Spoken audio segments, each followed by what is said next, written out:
Welcome to the Garrett Ashley Mullet Show. This is Garrett Ashley Mullet coming to you from Greeley, Colorado. This is the first ever venture into reaction videos by yours truly, Garrett Ashley Mullet, host of the Garrett Ashley Mullet Show podcast on Anchor FM. You can also follow my podcast at Amazon Podcasts here shortly. It should be on there in the coming days.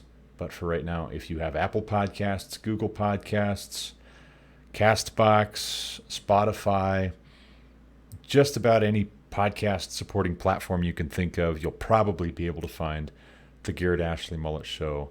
So look it up, check it out. I think you'll like it. We just recorded our 200th episode this morning. I did.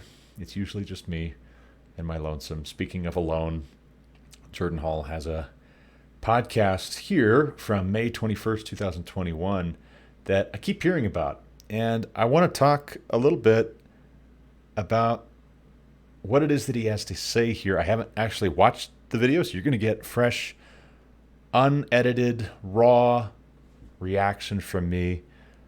Let's jump right in. To people, please do not support these terrible misogynists and women haters.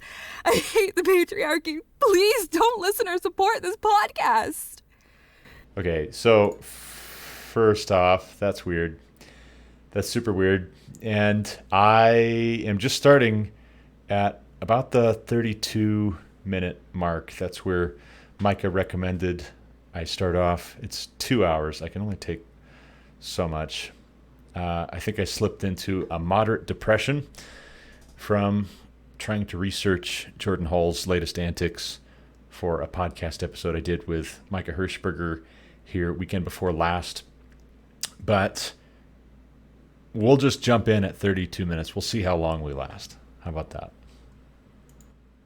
So I want to kind of act as an interviewer here, just a little bit, with Jordan and get his feedback a little bit on how this all went down. So from sort of an outsider's vantage point and someone that follows Discernment ministry and was paying pretty close attention to this as a member of a Southern Baptist church and someone who's interested in being orthodox. So I gotta fix this. We're gonna have to move my face because I don't want to block the good Reverend's face. There we go. We'll see if it lets me do that. Orthodox.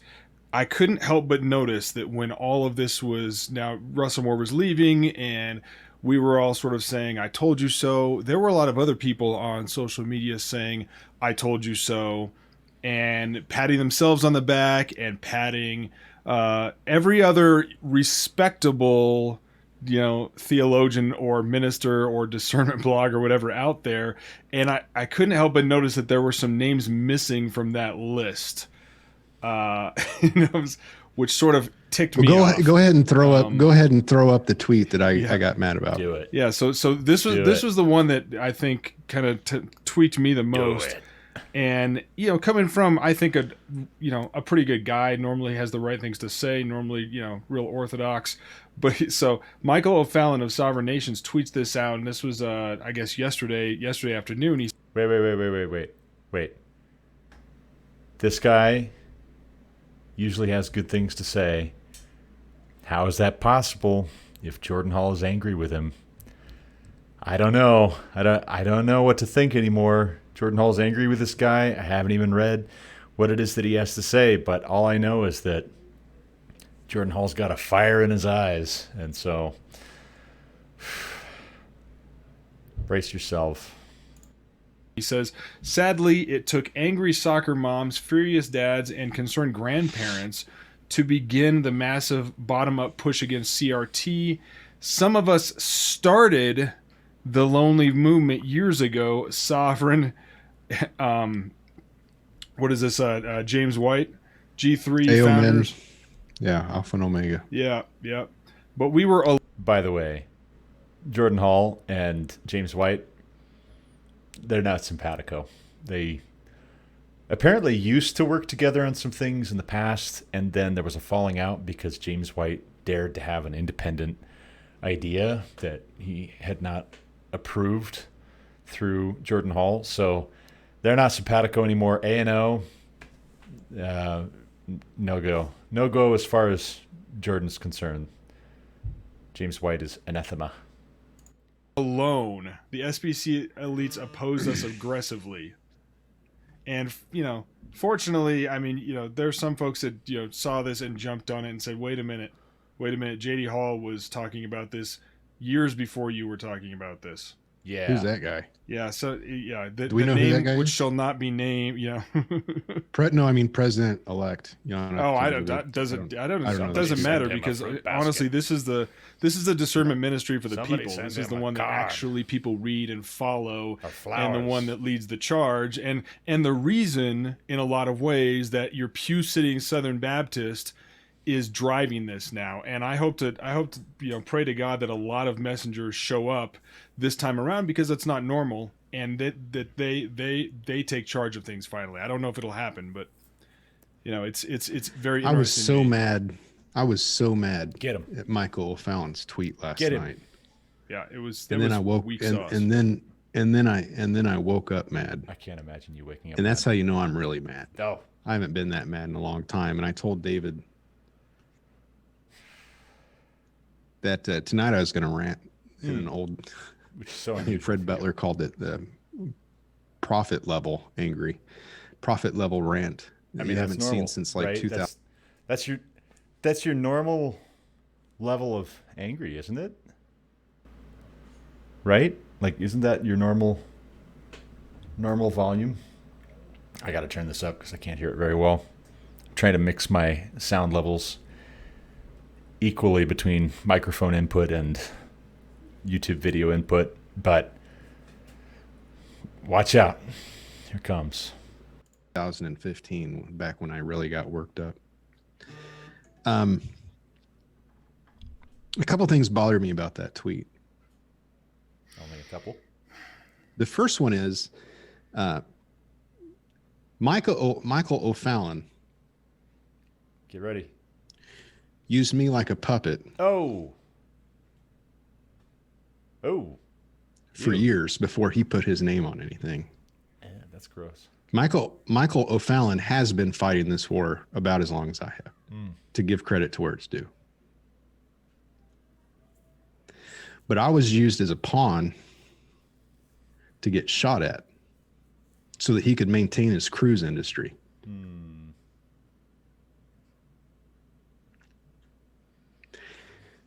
I was on the phone with him. I don't know when that solar eclipse was, but it was the day of the solar eclipse. What was that? 2016, 2017? Must have been before 2017. Must have been 2016. Where he called me in frustration because he couldn't get James White to understand what critical theory was and couldn't get him to care.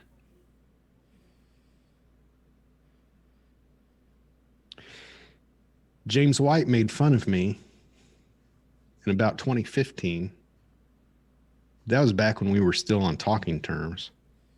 But he was casting shade at Pulpit and Pen because we cared so much, quote, about that Russell Moore guy. I don't know why they're so interested. I think he said obsessed. I don't know why they're so obsessed with him. Okay, so 2015, I think that was pretty well after we had visited Fellowship Baptist Church. My family and I, just for some backstory for those unfamiliar, my family and I used to live in Sydney, Montana. And when we first moved to Sydney, Montana, I visited with my family Jordan Hall's church. And I didn't know anything about him, didn't know any of the backstory. All I knew was that some people that I personally knew from work and I respected, and I still do respect, were very involved there. And on their sterling reputation, I took my family to that church for a while. And it didn't take long before, and I could just swear it was 2014, before I realized something is just not quite simpatico. Something's just not quite right. But there's a flavor to the way that J.D. Hall handles the truth and handles disagreement. And it isn't so much that there's no merit in the substance of the disagreement, the details. It's a question of the way he relates to the persons involved. He's almost relishing an opportunity to throw down or to embarrass or to make people feel small. And so and I don't know, I haven't followed the whole James White thing like super, super close. I just kind of know about it on the peripheral. But if James White was throwing shade, so-called, on Jordan Hall for being obsessed with Russell Moore, I mean, this really gets to the heart of my concern, my perennial concern with Jordan Hall trying to be this famous high-profile guy. When he's right, he discredits the truth because of the way that he handles the truth, because of the way that he relates to people and personalities.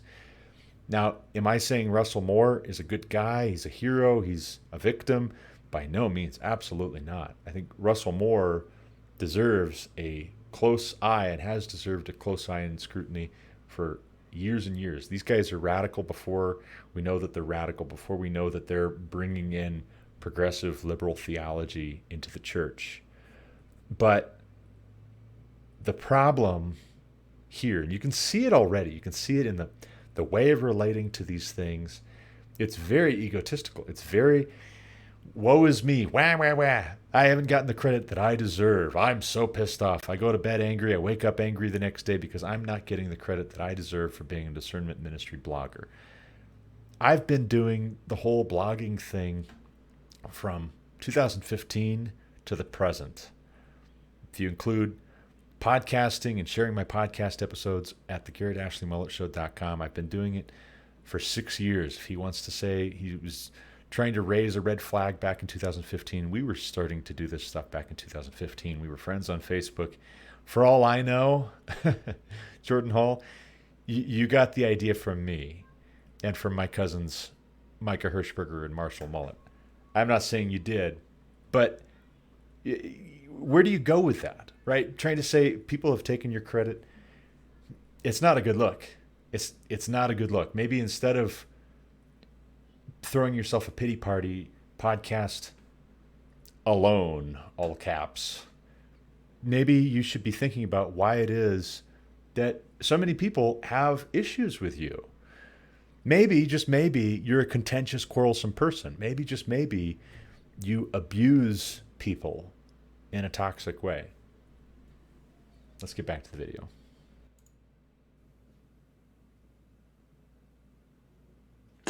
So I'm a little bit offended that it would be said that AO Men and Sovereign Nations started this battle. When I was fighting it in 2011, and when I came out against Russell Moore, Frank Turk of Pyromaniacs messaged me and said, "This will be the end of you. Nobody's going to take you seriously. He's a Calvinist. You can't go over Calvinist. Quote, Russell Moore is solid." That was Phil Johnson's blog. Now, Phil Johnson's been on to Russell Moore since, I'm sure, before I have, but he's not been in the trenches with me on that. Phil's in his own trenches. I cast no aspersions. I mean, no complaint towards Phil Johnson, but that was a Pyromaniacs blogger who told me that. I asked people to find that episode of The Dividing Line where James had that comment. Of course, he's got so many blog articles about me or podcasts about me that it's like finding a needle in a haystack. But in the course of that, the folks in the pulpit bunk were finding these articles written about me, like back in 2014. One was by Samuel James, calling it, just trying to fillet me for claiming that Russell Moore was a liberal. A week later, he was hired by the Ethics and Religious Liberty Commission by Russell Moore. All he had to do to get a job at the ERLC, he was nothing but a blogger on a no-name Patheos blog, was attack me. That got him a job. Going after Russell Moore got other people jobs, and it lost me friends. Okay. Wait. With respect. If this is a sob story about losing friends, family members not talking to you anymore because you take stands, again, just to reiterate, Jordan Hall, you're not the only one who has people stop talking to you. And again, some people don't talk to you because you're a jerk.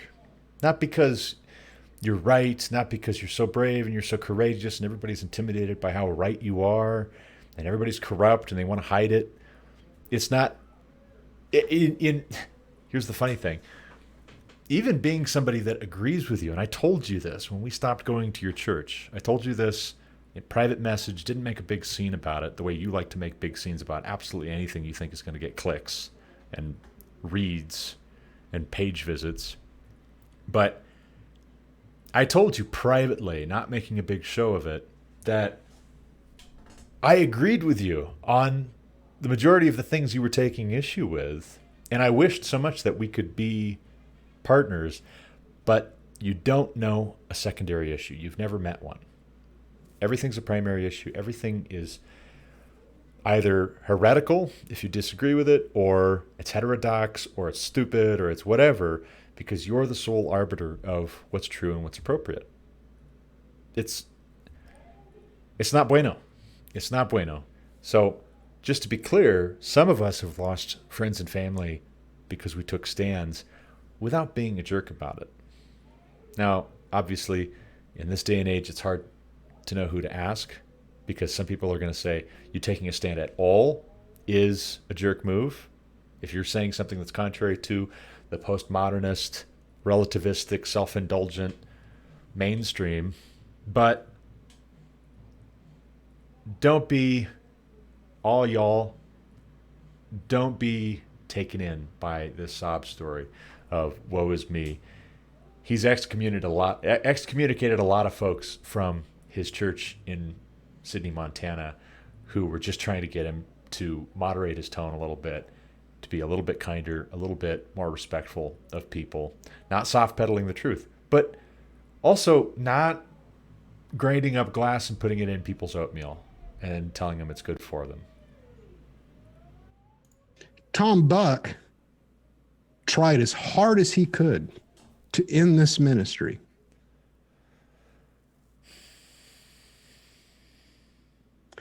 Because we exposed Karen Swallow Pryor, who in a single phone conversation convinced him that she was actually a good conservative.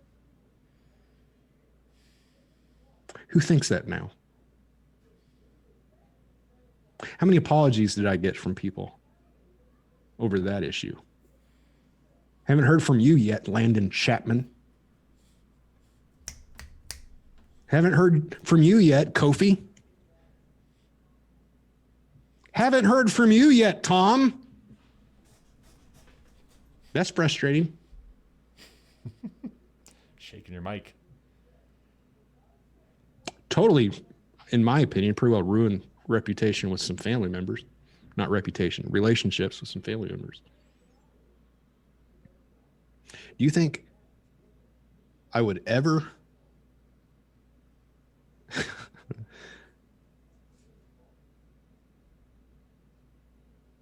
It's a good thing I don't want to leave where I'm at. Because the machine of the Southern Baptists came against me. And when O'Fallon says we were utterly alone, that's a lie. I was alone. They were not alone. I was. With a few exceptions. Does not play nice with others. And I'm not talking about people who are liberal, progressive, corrupt, trying to hide it, wolves in sheep's clothing, who are pretending to be good conservative Christians in the Southern Baptist Convention. Meanwhile, they're actually progressives introducing critical theory and social justice nonsense. I'm talking people who agree with the concerns stated. You don't play well with them, because you've got to be the roughest, toughest, most badass guy. And you're not content to let anybody else be an equal partner or what? I don't know. I don't get what it is. You push people away, Jordan. That's the truth of it. Mostly the pulpit and pen team, to be honest. When Josh Bice invited Dever and Duncan and Piper to G3, Bice cast shade at me and ridiculed me as a, quote, fundamentalist, the same thing James White said, because I said this social justice thing is a problem and you're inviting the lead proponents to share a stage as you're platforming and promoting them. And I was so nice with G3. Like, in terms of the way I write and speak, it was kid gloves. Well, the qualification there, that's not necessarily saying much. In terms of the way that I write, you know, the way you write is nasty. It's low down, mean, awful, ugly, and disqualifying. It is. It disqualifies you for weighing in on these things because you've got issues. You've got issues in your own personal heart, in your relationship towards God, in your relationship toward the people around you. I said this on my podcast here recently when I was talking about what to make of you and you being invited on programs like Conversations That Matter. A.D. Robles referring to you in positive terms. I'm concerned about that because there's other people that are going about this same pursuit of confronting false teaching in the church, which social justice is. Social justice, critical theory, critical race theory, it's false teaching. The folks that are peddling this stuff, they're not saying, oh, this is Christian liberty, that you can consider these things, talk about them in an enlightened way. The folks who are embracing this from pulpits, from denominational heads and organizations, they're saying it's transformative, it's essential. It has to be central now to our entire gospel message. But here's the problem. The problem is that can be true, and you, Jordan Hall, can still be way out of line. You can still be completely off base and saying, well, you know, for how I usually treat people, I was actually pretty nice. You know, that's not saying much, right? Like you take a ball peen hammer to somebody one time, and then the next time, the next person, you just punch them in the nose. You're like, well, I was, you know, at least you're not the guy that I took the ball peen hammer to. What? Like, The best. the best. I love it. In 2017, I was at G3 when Rosaria Butterfield, who was a speaker, came up, yelled at me, came unglued as I stood there politely listening to a woman bawl me out because, quote, I was mean to her good friend Karen Swallow Pryor. Josh Bice didn't even know who Karen Swallow Pryor was. He had no idea. Anthony Mathenia, another speaker at the conference, Paul Washer's pastor, had to go, not on my behalf, I didn't ask him, but he went to explain what went down and to explain who Karen Swallow Pryor is so Josh Bice would know. These guys started it. And then there's Askell,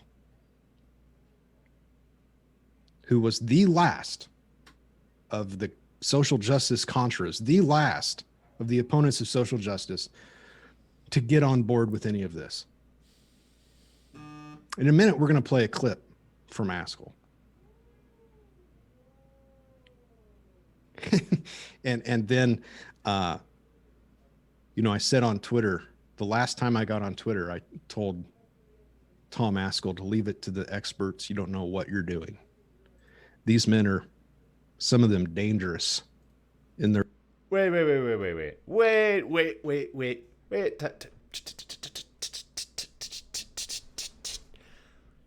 Bum. I'm going to call a foul on that. Flag on the play. Your podcast episode is about how you're so alone. And woe is you, because you lost friends and family, and there's people that won't talk to you, and they say mean things about how real or real you aren't. And you're messaging somebody that comes late to the party by your own admission. Whether that's true or not is a side issue. But they're late to the party. And you tell this guy, Tom Askell, stay out of it. Leave it to the professionals like me. Which is it? Which do you want? You want to be alone. You want to be the only one who was right about this, who was fighting this. You want to be the Pope of polemics. But you're also going to complain. You're like an abusive boyfriend who you want to have your cake and eat it too. You want to have it both ways. You want to be the only one who gets credit, the first one who gets credit, and you're going to complain that everybody's not helping you, but then you're also going to tell them to not help you. Or why is this your mission, by the way? Why is this? Did you trademark it? Did you copyright it? Did you file a patent with the U.S. Patent Office? I mean, why?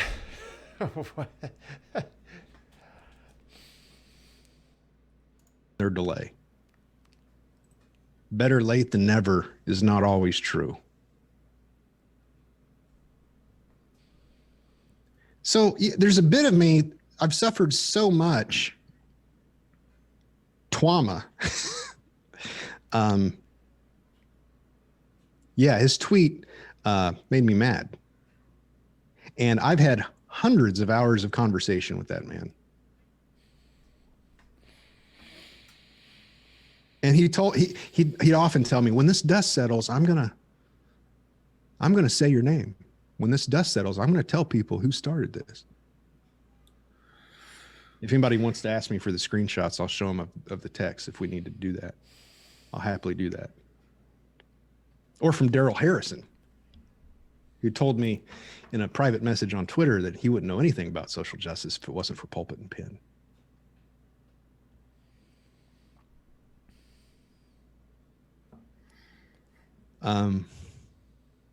Okay. That might be those guys, but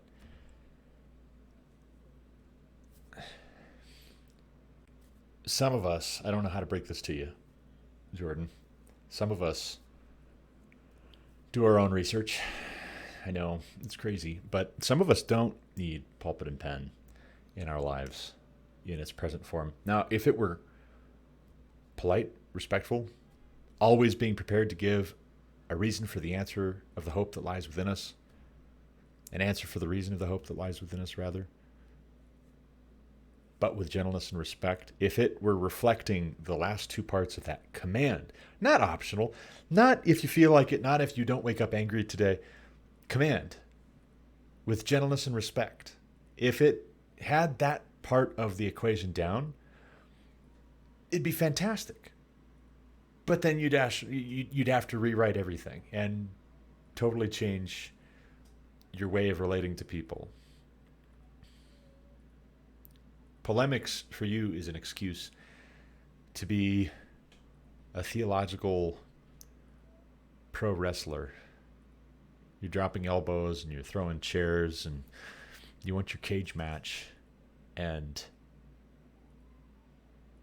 some of us actually research these things by reading Thomas Sowell and Victor Davis Hanson and Vodi Bakum. Some of us researched these things because we had the scriptures. The scriptures are not your exclusive domain. You don't get the corner on the market of gifts that God gives. You think you're God's gift, and God's the one who gives gifts to the body. And it's not, according to the Apostle Paul, it's not for members of the body to say to other members of the body, I have no need of you because you're not an eye. You're not an ear. You're not a hand or a foot. You don't do what I do. I have no need of you. Now, that applies to the discernment gift. Being correct on some things doesn't mean that you have discernment either, by the way. But whatever other people would say as far as where they learned about social justice, I didn't learn it from you. I didn't learn about social justice from you. Just saying. When I went to bed mad last night and woke up this morning mad, I texted Tom Askell and I said, "Say my name. Say my name." And then I sent him a gift. Sorry, I'm really sorry. This is not respectful, and I am treading a little less lightly than I should probably. But I kind of wish I had some Beyonce Destiny's Child queued up right now. Say my name, say my name. Or Walter White. That was Micah Hirschberger who pointed out to me that this little piece here, say my name. I'm going to text you first thing in the morning. Say my name. He pointed out that that's a very Heisenberg, Walter White sort of a thing to say. It's not about the math anymore. It's not about the money. It's about the power, the feeling of being powerful. It's not about discernment ministry blogging. It's not about the truth, precisely. The truth, the whole truth, and nothing but the truth, so help us God. It's about an ego trip. And this video makes that clear. Say my name. GIF or GIF, whatever, of GIF. Walter White saying, "Say my name." What? And here's the insulting thing. And he got back to me today and he said, yeah, no, I will. Send me some links from Paul. What? You literally did? You literally, like, okay. Here I thought I was bringing some insight from, you literally posted a GIF of Walter White saying, "Say my name," to Tom Askell. Okay. That's it. That's all I could do. That's all I got. I can't do any more. I'm tapping out on this one, but we made it 8 minutes. That's enough. See, we need to be really careful. I'll leave you with this. We need to be really careful to be doing the right thing for the right reasons. Jesus, when he preaches and teaches in the Gospels, he says, don't give like the Pharisees do, who announce their giving with tambourines. When you give in secret, so that your Father who sees in secret will see and reward you. The Pharisees were announcing their giving with trumpets and tambourines, and Jesus says very clearly that's not so good. If you're doing the gift giving, the praying, the fasting, and the downcast face on purpose to get credit from people, then if you get that, don't expect a reward from God too. That's not what is supposed to drive and motivate us. You don't get credit? Two things. One, so what? Who cares? Right? Join the club. The other thing, if you don't get credit from people, but you really are on a mission from God, and God sees that, be content. Stop bitching. Stop whining. Stop complaining. Get over yourself. I'm sorry. And the whole rest of us, I'm sorry. I apologize. I said bitching. I did. But it is bitching. Say my name. Get some Sarah McLachlan open here. I got to go. I got to leave it there. As always, thank you for listening. If you've got something you'd like me to react to, send it my way. We'll give her a go. Give her the old college try. It's going to be rough. It's going to be ugly. I'm going to have to move my little box around on the screen like I did on this one, but we'll get there. As always, thank you for listening.